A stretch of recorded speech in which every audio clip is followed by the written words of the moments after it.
नमस्कार, KP news के Karnataka bulletin में आपका स्वागत है। मैं अश्विनी आपके साथ। आइए सबसे पहले नजर डालते हैं आज के मुख्य समाचारों पर। डॉक्टर मोहम्मद एयाज खान ने बेंगलुरु के विकास सौधा में मंत्री शिवानंद पाटिल से की मुलाकात। लोकायुक्त ने कर्नाटका में सरकारी अधिकारियों के खिलाफ छापेमारी की। कर्नाटका में नई सरकार ने कर्मचारियों को किया खुश, बढ़ा दिया महंगाई भत्ता। मुख्यमंत्री ने कल्याण कर्नाटका विकास निधि के कथित कुप्रबंधन की जांच के आदेश दिए।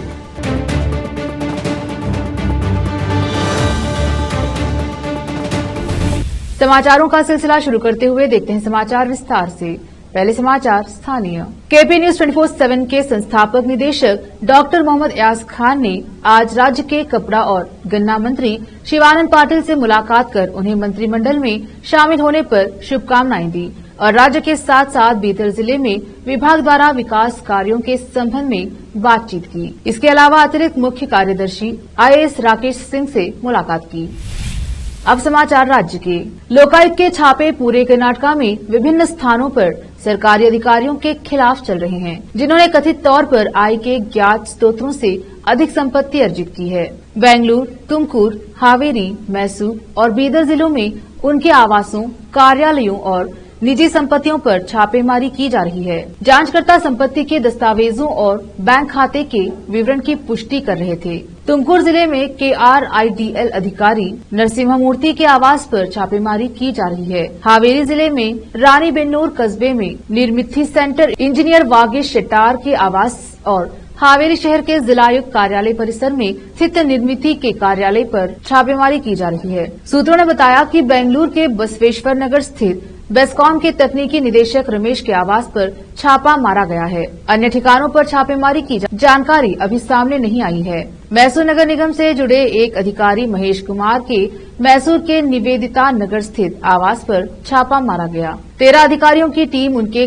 फार्म हाउस समेत कई ठिकानों पर छापेमारी कर रही थी। सूत्रों ने कहा कि लोकायुक्त ने बीदर जिले के चिटगुप्पा तालुका में भी छापेमारी की है। कर्नाटका में जहां 5 गारंटी योजनाओं के लागू होने का इंतजार है और विपक्ष इस पर संदेह जता रहा है, वहीं नई कांग्रेस सरकार ने सरकारी कर्मचारियों के महंगाई भत्ते में बढ़ोतरी कर उनके लिए अच्छी खबर दी है। मुख्यमंत्री सिद्धरामैया ने मंगलवार को घोषणा की है कि राज्य सरकार के कर्मचारियों का महंगाई भत्ता 31% से बढ़ाकर 35% कर दिया गया है। राज्य सरकार ने इस संबंध में एक आदेश जारी किया है और यह 1 जनवरी 2023 से लागू किया जाएगा। इस आदेश में कहा गया है कि सरकार को 2018 के संशोधित वेतनमान में राज्य सरकार के कर्मचारियों को देय महंगाई भत्ते की दरों को 1 जनवरी 2023 से मूल वेतन के मौजूदा 31% से बढ़ाकर 35% करने पर खुशी हो रही है। सरकारी आदेश में कहा गया है कि सरकार ने 1 जनवरी 2023 से सहायता प्राप्त शिक्षण संस्थानों के राज्य सरकार के पेंशनरों के लिए महंगाई भत्ते की दरों को मौजूदा 31% से बढ़ाकर मूल पेंशन पारिवारिक पेंशन के 35% कर दिया है। आदेश के अनुसार बकाये महंगाई भत्ते का भुगतान माह मई 2023 के वेतन भुगतान की तारीख से पहले नहीं किया जाएगा। रोकते हैं समाचारों का सिलसिला, लेते हैं छोटा सा ब्रेक। हर इंसान की ख्वाहिश होती है अच्छा और स्वादिष्ट खाना खाए, और अच्छा और स्वादिष्ट खाना मिले तो दिल खुश हो जाता है। आपकी ख्वाहिश अनुसार स्वादिष्ट भोजन और बेकरी आइटम्स का एकमात्र केंद्र है पिस्ता house multi cousin family restaurant and bakery. देश और विदेश में अपने जायके का डंका बजाने के बाद हैदराबाद की multi cousin family restaurant and bakery की एक ब्रांच अब आपके शहर बीदर में भी खुल गई है। मुख्य रूप से पिस्ता हाउस हलीम के लिए प्रसिद्ध है। इस फैमिली रेस्टोरेंट में आपको प्रसिद्ध जाफरानी बिरयानी, जाफरानी चाय के साथ साथ वेज और नॉन वेज भोजन के अलावा फ्रूट शैंपेन, लवाजा डिश, सूप, मरग, प्लाटर, फिश, प्रॉन्स और Indian veg and non veg सभी प्रकार के फूड्स के अलावा दूसरी डिशेस उपलब्ध हैं। इसके अलावा बेकरी आइटम्स में birthday cake, special sweet dishes उपलब्ध रहेंगी। यहाँ पर बेहतरीन वातावरण में आप भोजन और चाय का आनंद ले सकते हैं। फौरी चलिए आइए और स्वादिष्ट व्यंजनों का स्वाद लीजिए। 20 से 25 मिनट में आपके ऑर्डर को पूरा किया जाएगा। पिस्ता house new branch, hotel gateway, opposite Reliance petrol pump, Udgir road, Bidar. Contact number, email info@pistahouse.in, website www.pistahouse.in। अच्छी शिक्षा और अच्छा कॉलेज हर छात्र छात्राओं की खोज होती है और अगर ये दोनों एक साथ मिल जाए तो छात्र प्रसन्नता के साथ शिक्षा के क्षेत्र में आगे बढ़ते हैं। छात्र छात्राओं की पसंद और उनकी बेहतर शिक्षा का बीदर शहर में एकमात्र केंद्र ज्ञाना सुधा एजुकेशन सोसाइटी बीदर की ओर से चलाया जाने वाला Gnana Sudha PU college for science Bidar. यहाँ पर विशाल क्लासरूम और बेहतर वातावरण में और योग्य शिक्षकों द्वारा बेहतर शिक्षा दी जाती है। साथ ही यहाँ पर बस के अलावा दूसरी सुविधाएं भी उपलब्ध हैं।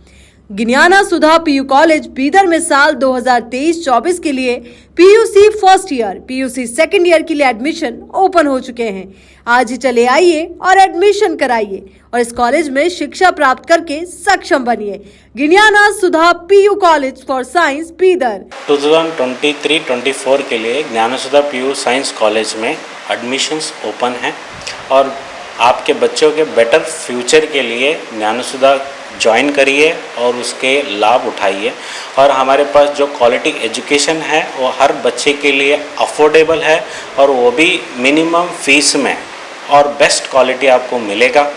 और यहाँ पे आपको बस फैसिलिटीज़ है और बाकी सब सुविधाएं हैं जो भी बहुत कम प्राइस में और जो भी बेटर फ्यूचर के लिए आपके बच्चे के फ्यूचर के लिए ज्वाइन करिए ज्ञाना सुधा पीयू कॉलेज साइंस।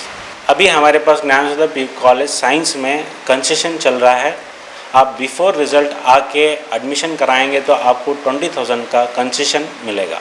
वो भी हम ये सोच रहे हैं कि गरीब से गरीब या अफोर्डेबल प्राइस में बच्चों को अच्छा एजुकेशन मिले बोल के हम ये कंसेशन रख रहे हैं सो दैट कल्याण कर्नाटका में जो हर तरह के लोगों को अच्छा एजुकेशन मिले बोल के। धन्यवाद। अधिक जानकारी के लिए इन फोन नंबर्स पर संपर्क करें 9019283998, 9019284868। हिंदुस्तान के हर कोने में हम हैं मौजूद।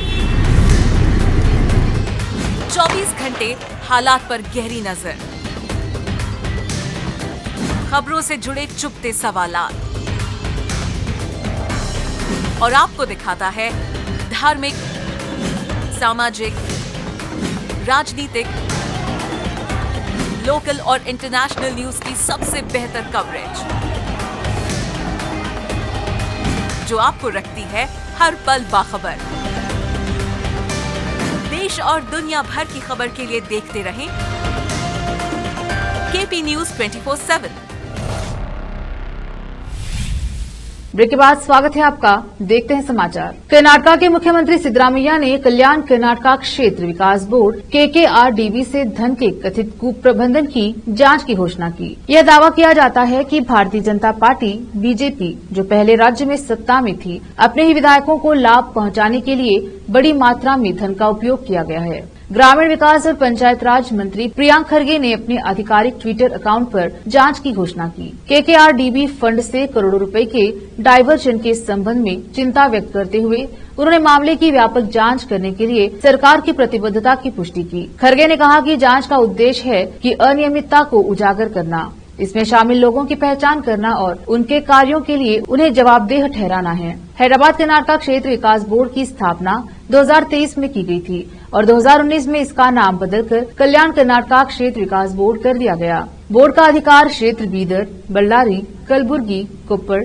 रायचूर और यादगीर के 42 विधानसभा क्षेत्रों में फैला हुआ है। जांच का उद्देश्य फंड के कथित डायवर्जन पर प्रकाश डालना है। विशेष रूप से इस बात पर ध्यान केंद्रित करना है कि क्या ये कार्यवाही भाजपा के राजनीतिक एजेंडे को आगे बढ़ाने और स्वयं के विधायकों को लाभ पहुंचाने के लिए की गई थी। बयान में कहा गया है कि पूरी तरह से जांच करके मुख्यमंत्री कार्यालय सार्वजनिक धन के प्रबंधन में पारदर्शिता, अखंडता और जवाबदेही सुनिश्चित करना चाहता था। जांच की घोषणा इस मुद्दे को हल करने और उचित कार्रवाई करने के सरकार के फैसले के वादे का पालन करती है।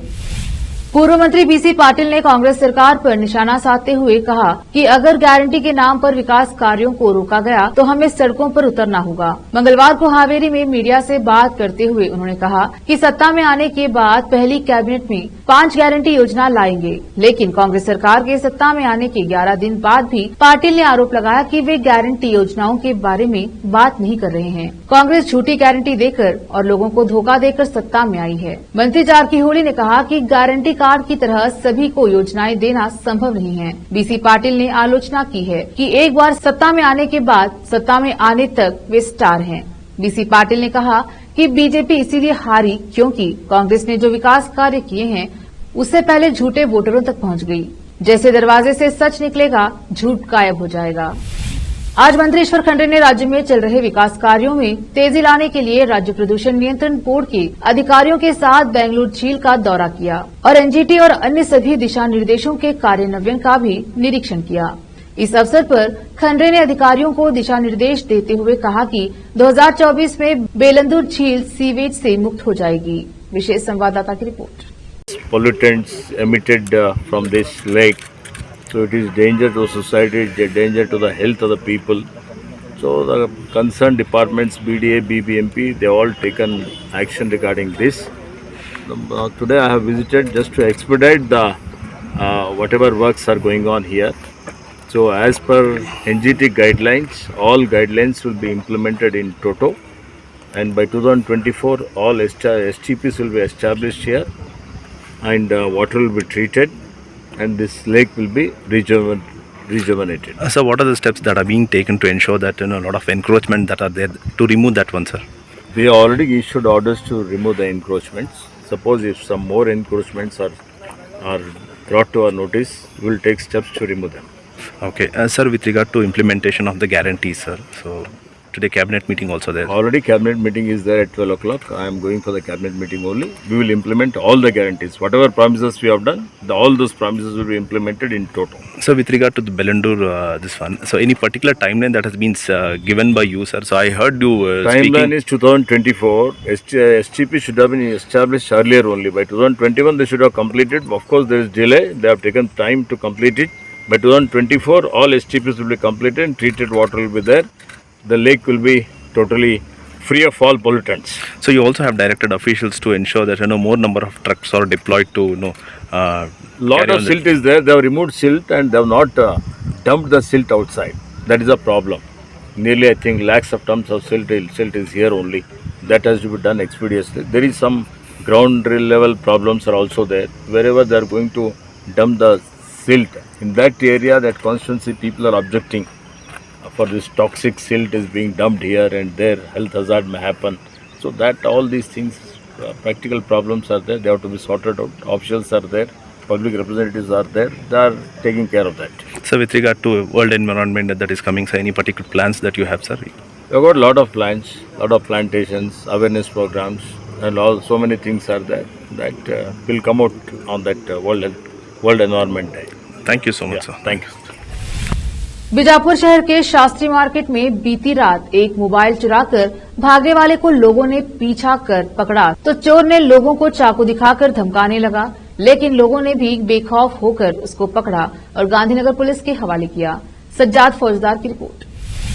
संसदीय चुनाव लगभग 11 महीने दूर हैं, फिर भी जेडीएस नेता एचडी कुमारस्वामी, जिनकी पार्टी विधानसभा चुनाव में 37 सीटों से सिर्फ 19 तक गई है, अपनी पार्टी को उस महत्वपूर्ण स्थिति में बहाल करने के लिए पहले से कई अधिक दृढ़ हैं, जिसका उसने एक बार आनंद लिया था। कुमारस्वामी ने हार को मजबूती से पीछे छोड़ दिया है और उनकी नजर आम चुनाव पर है। अगर किसी को लगता है कि जेडीएस खत्म हो गई है तो वह गलत है। संसदीय चुनाव के लिए हम 2 सीटों पर मजबूत हैं।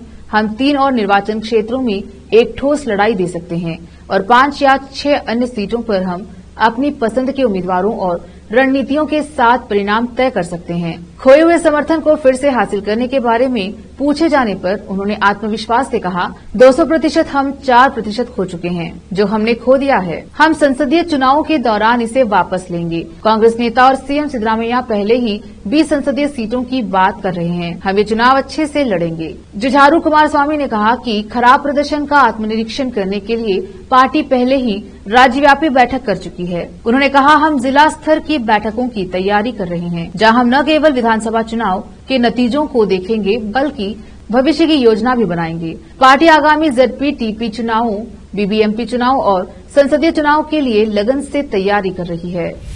फिर से एक नजर आज के मुख्य समाचारों पर।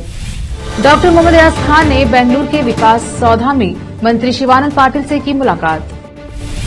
लोकायुक्त ने कर्नाटका में सरकारी अधिकारियों के खिलाफ छापेमारी की। कर्नाटका में नई सरकार ने कर्मचारियों को किया खुश, बढ़ा दिया महंगाई भत्ता। मुख्यमंत्री ने कल्याण कर्नाटका विकास निधि के कथित कुप्रबंधन की जांच के आदेश दिए।